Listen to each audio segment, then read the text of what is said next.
कभी नक्सल हिंसा और डर के साए में रहने वाला दंतेवाड़ा विकास और खुशहाली की नई पहचान बना रहा है। यहाँ खेतों में बंदूक की जगह नीलगिरी की हरियाली लहरा रही है। वन विभाग की पहल और किसानों की मेहनत ने तस्वीर बदल दी।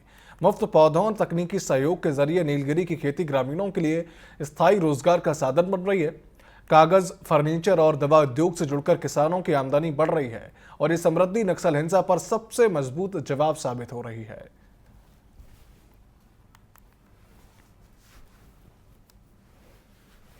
वन विभाग के द्वारा जो चलाई जा रही योजना नीलगिरी पौधों की, उसकी बात कर रहा हूँ। मेरे पीछे आप ये नीलगिरी पौधों को आप देख रहे होंगे। ये नीलगिरी वो सपने हैं किसानों के, जो दंतेवाड़ा के किसानों को आर्थिक रूप से मजबूत करेंगे। ये 2 साल से लगभग पुराना पौधा है। 2 साल पहले इसको रोपा गया था और ये बढ़कर इतना बड़ा हो चुका है। लगभग 4 से 5 साल के बाद ये इस पौधे की कटाई की जाएगी। और हम जब आज इस जगह पे खड़े हैं तो ये जगह बता रही है कि दंतेवाड़ा की तस्वीर बदल रही है। दंतेवाड़ा में बदलाव हो रहा है। जहाँ पर नक्सल अपने बारूदों के बम डाले करते थे, अब वहाँ पर किसान अपने अरमानों की जो है खेती कर रहे हैं। मैं भुगाम गांव में मौजूद हूँ। यहाँ पर वन विभाग के अधिकारी भी हैं। उनसे भी समझते हैं कि क्या इन क्षेत्रों के विकास के लिए सरकार काम कर रही है, कितना सजग है और कितना उनको किसानों को लाभ दिलाने के लिए क्या क्या लाभ मिल रहा है, उसको लेके हम बात करते हैं। मैम, सबसे पहले आपका हमारे चैनल में स्वागत है। जी धन्यवाद। मैम, ये नीलगिरी के पौधे हम देख रहे हैं। हमने इससे पहले भी कवरेज किया था। चंदन के पौधे लगे थे, कहीं इमली के भी पौधे आप लोगों के द्वारा लगाए गए हैं। तमाम तरह के जो पौधे आप लोग लगा रहे हैं और किसानों को आर्थिक रूप से संपन्न कर रहे हैं। मैम, ये जो नीलगिरी का पौधा है, भ्रांतियां हैं कई तरह की कि जहाँ पे नीलगिरी पौधा लगता है वहाँ के आसपास का जो वाटर लेवल है वो कम हो जाता है। ये कितना सही है? असल में जैसे ये योजना जो किया था हमने, तो हमारा मेन उद्देश्य था हरियाली लाना और इसके साथ साथ जैसे वाणिज्यिक प्रजाति का रोपण कर यहाँ के जो किसान हैं उनको फ़ायदा पहुँचाना।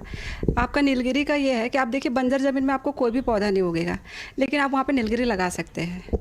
तो हमारा ये था कि हमको एक हरियाली भी मिल जाएगा, ऊपर से लोगों को क्या है कि जैसे आपने बोला कि पानी बहुत सोखता है, ये एक भ्रांति है। हमने यहाँ पे क्लोनल लगाया हुआ है कि इस टाइप का ऐसा कोई सिचुएशन नहीं आएगा कि पानी बहुत ज़्यादा सोखता है वाला। क्लोनल के बारे में थोड़ा सा बताइए, क्योंकि ये क्या है, लोग नहीं समझ पाते हैं।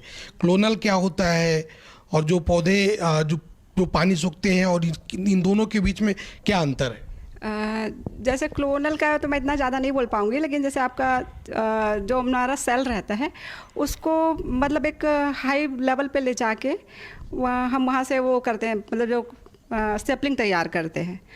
और ये इसका एक क्वालिटी रहता है कि ये कम से कम पानी सोखे, ये इसका खासियत होता है। मैम, ये जो मैं देख रहा हूँ कि काफ़ी यहाँ पे पौधे लगे हुए, लगभग कितने एकड़ में ये पौधे हैं और इस बार जो कितना लक्ष्य आप लोग रखे हैं और इन खेतों से कितना जो है किसान को आर्थिक लाभ होगा? यहाँ पे हमने जो इनका 2 एकड़ खेत है जिसमें हमने 2000 के आसपास पौधे लगाए हैं और इसका जो स्पेसिंग आपका 1.5 बाई 3 का स्पेसिंग है, 1.5 बाई 3 मीटर है। और इसमें जैसे पहले से फिक्स किया गया है कि मतलब पौधे का अंतराल क्या होगा और 1 एकड़ में कितना खेत वो पौधा लगेगा। तो ये जैसे आपका ये 1 एकड़ में 1000 पौधा लगता है, 3 बाई 1.5 के स्पेसिंग। ये आर्थिक कितना पैसा इनको कितना मिलेगा? ये डिपेंड करता है आपका सिंचित और असिंचित के ऊपर। अगर सिंचित एरिया है तो आपका 30 से 50 टन का उत्पादन होता है और अगर असिंचित है तो 20 से 30 टन का। अगर हम बाजार भाव की बात करें तो अभी 3000 रुपये प्रति टन कीमत चल रहा है। तो अगर किसी भी किसान का 30 टन का उत्पादन होता है तो उसको एनुअली 15 से 20 हज़ार रुपये उसका इनकम मिल जाता है।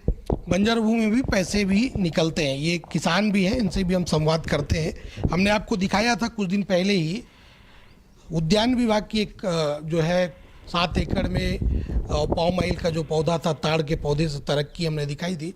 अब हम आपको दिखा रहे हैं नीलगिरी से समृद्धि की ओर दंतेवाड़ा का बढ़ता किसान। दंतेवाड़ा के किसान है भाई साहब, नक्सल इलाका है ये, और आपकी बंजर भूमि में वन विभाग ने नीलगिरी का पौधा लगाया है। और क्या ये पौधा आप पैसा दिए हैं कि मुफ्त आपको मिला है? कितना लाभ मिलेगा, उससे कितना आपकी संपन्नता आएगी? ये अपने वन विभाग साइड से मुफ्त वाला है सर, उन्हीं के सहयोग से लगा है। और इसमें लाभ देखा जाए तो अपने लिए तो लाभ ही लाभ है सर। और क्या है, यहाँ पर हम अब दूसरा फसल तो नहीं लगा सकते थे, तो नीलगिरी ही इसके लिए बेहतर था।